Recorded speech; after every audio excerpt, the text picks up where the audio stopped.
Por mais que você queira desistir dos seus objetivos, a certeza nós sabemos de onde vem. Ela vem do Pai. Prossiga, não deixe que o inimigo venha abalar seus sonhos. Eu já vi o mano cabisbaixo, preocupado nos becos da quebrada, mas também já vi aquele mano alegre, contente, por ter tudo em casa. A vida tem reviravoltas, mano. Lute pela sua certeza. É nóis, MCGs.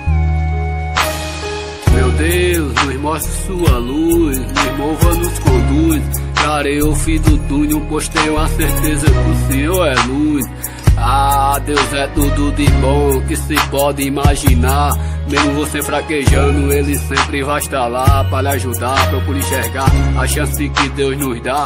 Você nunca se toca e só vive a reclamar. Eu também estive assim nesse mesmo tipo lugar.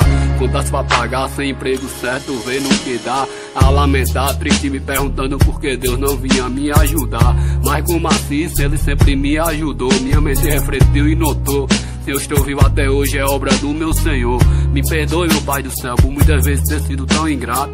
É porque é tanto fato, mas eu tive fé e tenho até hoje, ver o que vier. O Senhor me deu o dom e através do som eu relato tudo que passo, sem embaraço, longe do fracasso, mas bem longe do fim. Frisa aí, MC Evandro, vem rimando, nós sempre bolando um plano, a luta não pode parar. Vai continuar a rimar, pois tenho certeza que Deus vai focar a luz no fim do túnel pro esforço passar, pra vencer essa correria diária. Meu Deus, nos mostre sua luz, nos mova, nos conduz. Clarei o fim do túnel, pois tenho a certeza que o Senhor é luz. A única certeza que temos que ter, mano, é que você não veio ao mundo para ficar por acaso por aqui. Levante a cabeça diante das dificuldades. Sua coroa doente, você sem um trampo. As crianças nem se sabe. Será se vai ter um colégio público de qualidade? Um pouco desacreditado, tenha fé, você vai conseguir. Comece pedindo a Deus para amenizar o sofrimento por aqui. Vejo crianças no sinal, vejo uma senhora em pé cansada. Vejo o senhor ralando na feira, pois acorda cedo de madrugada. Vejo mendigos na calçada e fico pensando assim: porque ele não levanta, sacode a poeira e tenta prosseguir? Fico pensando assim: como o povo pobre sofre nessa vida. Parece até clichê de rap, mas os caras tentam disfarçar. A força pra prosseguir Deus há de nos dar.